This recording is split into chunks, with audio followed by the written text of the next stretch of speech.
Hola, ¿qué tal? Buenos días. Mi nombre es Antonio Ortega y en esta ocasión vamos a realizar una breve entrevista con la doctora Susana García, especialista en medicina del deporte.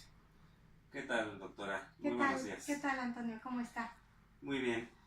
Platíquenos, ¿nos podría dar una pequeña definición de lo que es la medicina del deporte? ¿Qué es la medicina del deporte, doctora?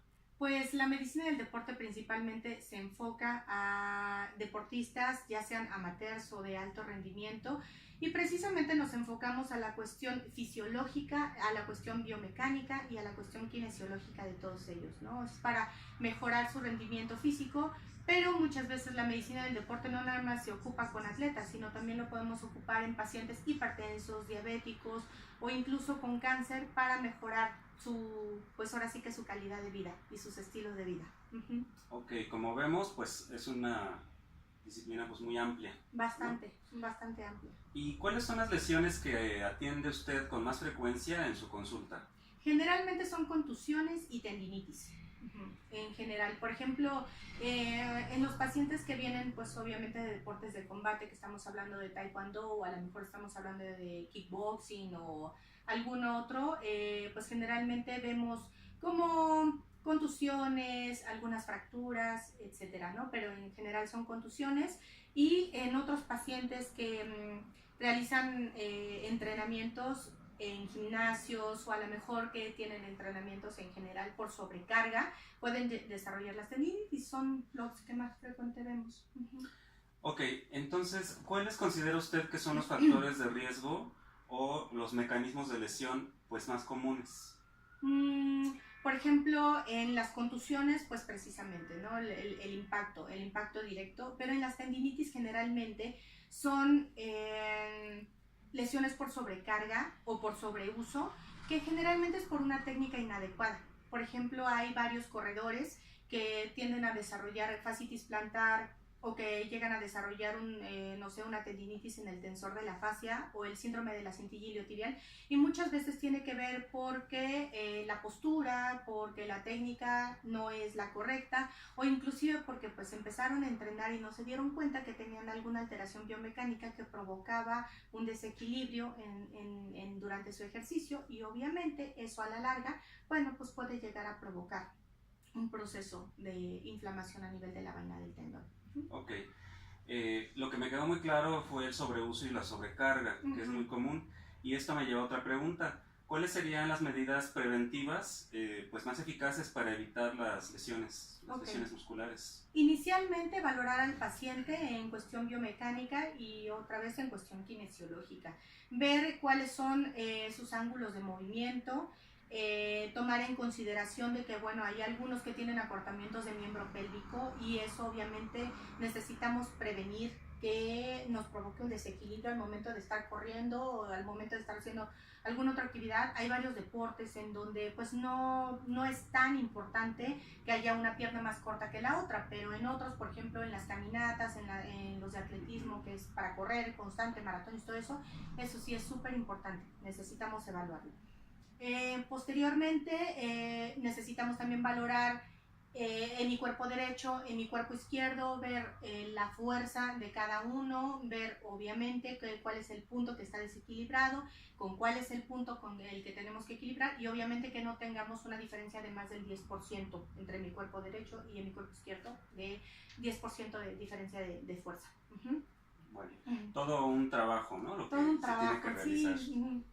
Y platícame, doctora, nosotros como fisioterapeutas, ¿en qué tipo de lesiones usted considera que podemos intervenir para pues, auxiliarla? No, hombre, en todo tipo de lesiones, perdón, en cualquier tipo de lesión nos pueden ayudar. Por ejemplo, en el aspecto de evaluación biomecánica, pues ustedes tienen mucho, ahora sí que mucho trabajo en el aspecto de que Así es. necesitamos valorar al paciente y ustedes tienen que decir, ah, bueno, necesitamos mejorar, no sé, el romboides del lado derecho del paciente a nivel de la cintura escapular. Ah, bueno, pues entonces necesitamos aplicar como que ejercicios muy específicos para esa zona, ¿no? Para facilitar el movimiento del músculo. Que el manguito de los rotadores del lado izquierdo está desequilibrada. Ah, bueno, pues vamos a ver qué músculo es el que está involucrado y es el que tenemos que trabajar.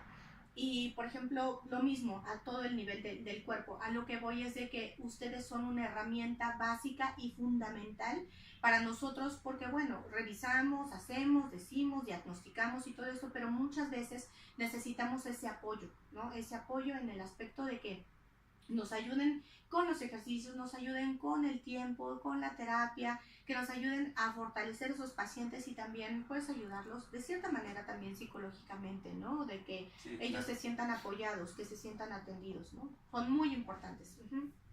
Doctora, entonces ¿usted considera que se puede hablar de una fisioterapia deportiva? Por supuesto, por supuesto. De hecho, sé que hay varios planes, ¿no? Para desarrollar algo así como fisioterapias deportivas. Inclusive me parece que ya hay una maestría en rehabilitación deportiva. Me parece que, bueno, hay varias escuelas que ya las están impartiendo y creo que es una excelente opción porque, bueno, pues la rehabilitación finalmente se da a todos niveles, pero también nosotros de repente tenemos pacientes que están pues amputados o que tienen capacidades diferentes, que estamos hablando de atletas con capacidades diferentes y muchas veces no se conoce muy bien cómo mejorar, ¿no? Su rendimiento físico. Entonces, pues ustedes son una herramienta básica y fundamental, ya conociendo el deporte, conociendo qué músculos se ocupan, conociendo cómo podemos favorecer pues un mejor rendimiento de este atleta, pues claro que sí, que la fisioterapia deportiva es una rama bastante importante. Ok, otro punto muy importante es o que se menciona muchas veces en el campo profesional, es el intrusismo.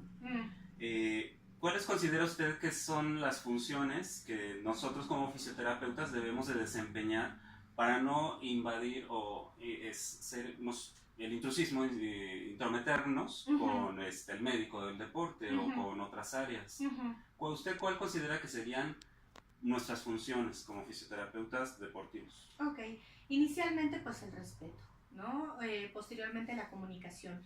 Hay algunas veces que bueno, como médicos pues hacemos un diagnóstico, hacemos un plan terapéutico y obviamente ahí el fisioterapeuta tiene pues mucho rango, ¿no? O sea, mucho rango de actividad en el aspecto de que puede comunicarse con el médico y decir, ¿sabe qué, doctor? Bueno, ya es el diagnóstico, sí, vamos a hacer lo que usted nos comenta, pero ¿qué le parece si a lo mejor podemos también hacer esto? A lo mejor podemos trabajar con masoterapia, con esta técnica, no sé, o sea, como que sugerencias.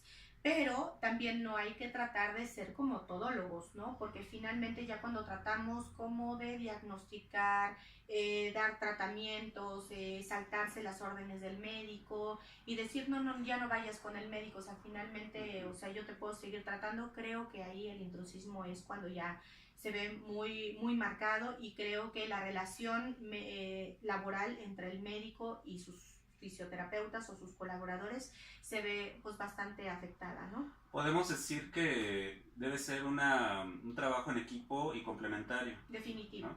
Definitivo.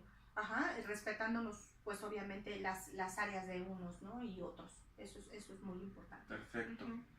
Y bueno, usted como profesional del deporte, ¿usted considera que el acceso a la fisioterapia deportiva, en este caso, debe ser reservado únicamente a deportistas de élite o también que se extienda a deportistas amateur o aficionados? Yo creo que todos los pacientes bueno, más bien no pacientes en determinado momento, todos los atletas, no importa el nivel de profesionalismo que tengan, deben de tener como que un acceso pues a más opciones. Muchas veces ni los conocen, o sea, muchas veces ni siquiera saben que hay médicos del deporte, rehabilitadores o fisioterapeutas que se enfocan en esas áreas, muchas veces ni lo saben, ¿no? Hasta que ya por recomendación o por sugerencia o porque lo ven a lo mejor en una página de internet o algo así, es como se empiezan a enterar, pero yo creo que la difusión es algo básico. Y finalmente todos tienen como que un derecho a acceder a este tipo de servicio. Yo creo que está muy padre. Perfecto, sí, yo creo que debe extenderse, ¿no? A toda la población, toda la persona que tenga alguna actividad, exacto, ¿no? Una actividad física. No importa el nivel, ¿no? El nivel de profesionalismo. Claro. Pues muy bien, y por último, algún caso, pues algún caso clínico, alguna pequeña anécdota que tenga que sea didáctico para pues para el curso. Ok. ¿Usted haya tenido algo que nos pueda comentar brevemente, algún caso con algún paciente? Hay situaciones en las que el paciente no respeta su propio cuerpo y sus propias limitaciones en el aspecto de que pues quieren jugar todo el tiempo, ¿no? O sea, quieren hacerlas como si no se hubieran lastimado nunca, y me pasó una situación con una paciente en donde ella se había lastimado una parte del isquiotibial, y obviamente esa lesión pues era una lesión un tipo 3A, que ya era un desgarre, que era pequeño. Finalmente ella no hizo caso a las recomendaciones de que tienes que guardar reposo, se tiene que hacer fisioterapia, etcétera, etcétera. Sigue con sus actividades deportivas, y a la mera hora ese desgarre se convirtió pues en un desgarre muchísimo más grande, una lesión muscular muchísimo más grande, en donde provocó que se desinsertara la unión miotendinosa y también a nivel de la inserción de tendón con hueso. Y finalmente ella quería seguir entrenando y quería... Aún con las complicaciones, ¿no? Entonces, en primera tenía dolor, en segunda no podía, pues obviamente cubrir como que las necesidades del no había gesto deportivo, exactamente. No había un rendimiento, y aún así ella se aferraba, ¿no? Entonces, de cierta manera, ese tipo de situaciones para nosotros los médicos y también para los fisioterapeutas es algo bien difícil por la cuestión de que el paciente quiere, pero ya no puede, ¿no? Entonces, claro, tiene que hacerse muy consciente de que las lesiones son lesiones que empiezan algunas veces muy pequeñas, pero que si no respetas o que si no haces caso de de las recomendaciones médicas, pues sí se puede agravar, ¿no? Entonces, desafortunadamente esta persona pues quedó con una secuela. Sigue haciendo deporte, pero pues obviamente no está al 100%, quedó pues con una limitación, porque tampoco se quiso operar. Entonces pues fueron muchísimas cosas, ¿no? Entonces finalmente hay otras personas, por ejemplo, que les dices, tienes roto el ligamento cruzado anterior, ¿necesitas repararlo? No, pues no me quiero operar. Pero pues ¿cómo no te vas a operar un ligamento cruzado anterior, no? Entonces hay personas que siguen con sus lesiones todo el tiempo y creen sanar y creen no tenerlas, pero el hecho de creer no tenerlas no quiere decir que ya no las tengas, ¿no? Entonces, esa es la situación. Hay algunas veces que aunque nosotros hagamos la labor de enseñarles a los pacientes y de decirles qué es lo que tienen que hacer, pues también depende mucho de ellos, ¿no? Que quieran y que podamos hacer todos un equipo. Wow, pues finalmente es todo... Es todo un mundo, ajá. Un trabajo muy difícil, ¿no? También. Porque usted va a dar las indicaciones y el paciente finalmente es el que va a decidir si lo va a seguir o no lo va a seguir. Exacto. Entonces, pues bueno, ahí están las indicaciones, ¿no? O sea, finalmente nuestra función es ayudar, nuestra función es concientizar y reparar en determinado momento lo que se pueda, pero pues hay algunas veces que, pues, no que no es posible. Que no es posible, ajá. Qué caray. Bueno, pues le agradezco mucho, doctora, esta breve entrevista. Claro. De verdad, estoy muy agradecido por ser tan accesible. Muchas gracias, muchas gracias a ustedes. Bueno, por mi parte, esto es todo para la clase, y espero que haya sido de su agrado esta breve entrevista. Muchísimas gracias. Gracias.